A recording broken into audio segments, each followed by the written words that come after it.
You turn your back on me. We got to find some sort of compromise.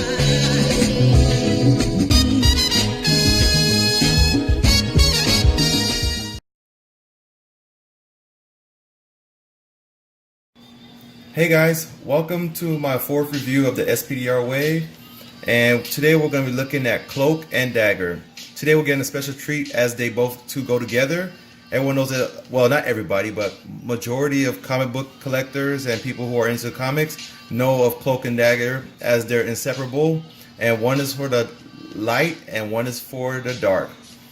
Now, it's no pun intended, it's just the way they were created, and it makes a lot of sense. So let's go ahead and look at the boxes. You have Cloak and Dagger on Cloak's box on one side, and let's look at Dagger's box on the other side. Yep, pretty much what we expect. And then let's read their bios.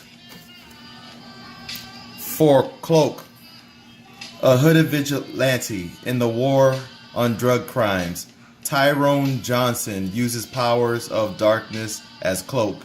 And then as for Dagger, Tandy Bowen channels her unrivaled possession of light force into signature light dagger weapons, earning herself the name Dagger. And here they are out of the boxes, still in their package. And you see Cloak comes with SPDR's head, and Dagger comes with her daggers and SPDR's body. You know, this is nothing harmful to anyone, but I just find it kind of funny that Stan Lee decided that Cloak will be the dark and Dagger will be the light. Why couldn't Cloak be the light and Dagger be the darkness? But you know, it makes sense because, I mean, for camouflage purposes. But regardless, it's just fun joke intended, nothing serious about it.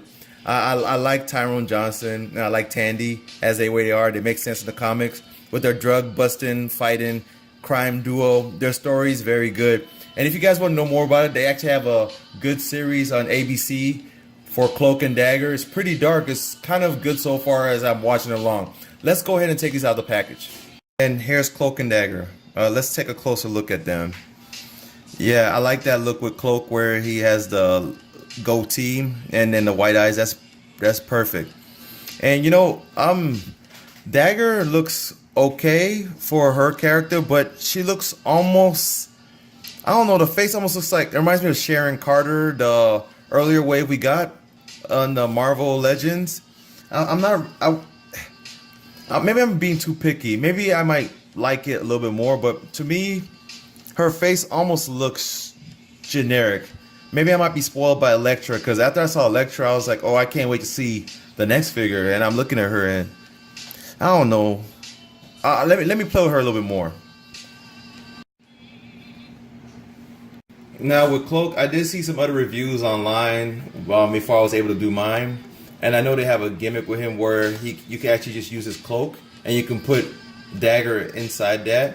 So you guys already know that, but I'm gonna reenact it again, and that's pretty cool. They gave him a black body, which makes sense, so it can blend in with the darkness.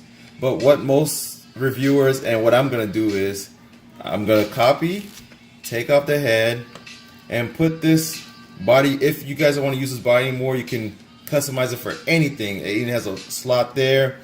The joints all move. The hands are translucent, kind of black translucent, and double knees, double elbow, ankle swivel. Let me put this to the side. His waist moves. I don't know why my Scarlet Spider doesn't move. And then the ab crunch. Perfect. Okay. And yeah, you guys seen that already. And yeah, that's pretty smart. Yeah, the head doesn't stay on, but you know, when you're posing him or trying to do what you're doing, taking pictures or leave him on your detolfs or whatever, you can just like gimmick that in there. And that's pretty cool. That's what I want Cloak to do. And I don't have any comparisons for Cloak because this is my first Cloak figure. I didn't buy the Marvel Select version, or I've never owned any other Cloaks. This is my very first Cloak figure, and yeah, he looks good. Oh, do you want to see him without the hoodie? Let's try it. Found out is you can't take his hoodie off. It's actually glued on, so I won't suggest doing that. And yeah, I'm gonna keep it like that. But his face is kind of like, I don't know if that's a 5 o'clock shadow or just dirt, but it looks really good. And then Sharon Carter, I'm sorry, not Sharon Carter. It's Dagger. I did it on purpose because that's what this reminds me of. And I don't know. They got her down with, you know, how she looks like. She looks like Dagger, but it almost looks generic to me. I don't know. Maybe it's the way the paint is. I mean, there's no waist swivel. I don't know, I'm not feeling this, but I have Cloak and she's my Dagger, and it's the only Dagger I have, and it's not, I'm not feeling it. I'm not feeling her face. That's probably what it is. It just looks really generic to me. Let's go ahead and look at her articulation. Yeah, she looks up, looks down, head moves, and they have that famous Marvel Legends female elbow joint, which all of us don't like. No, she doesn't have any accessories. Her hand is what it is. So you have to be very creative with the way you want to display her. And yeah, like I said, no waist swivel. She has a diaphragm movement. It's very, it's not very loose. Then, you know, legs kick out that far. Has the ankle swivel. And they always get the women's double knees. I just don't know why they don't work on that. Doesn't make any sense. But her blonde is not even that blonde. I don't know, man. Maybe I'm being too hard on this figure, but to me, just it's not. After reviewing Elektra and then reviewing her, it's like a big. You could see the big difference. I mean, let me look close to the face. Maybe you guys can tell me in the comments that I'm just being too hard on Tandy right here. I just want to show you guys so you won't think I'm being mean. I mean, look at Elektra's face, and then look at Dagger's face. Maybe I'm just being too mean. I mean, just look at it for your own eyes.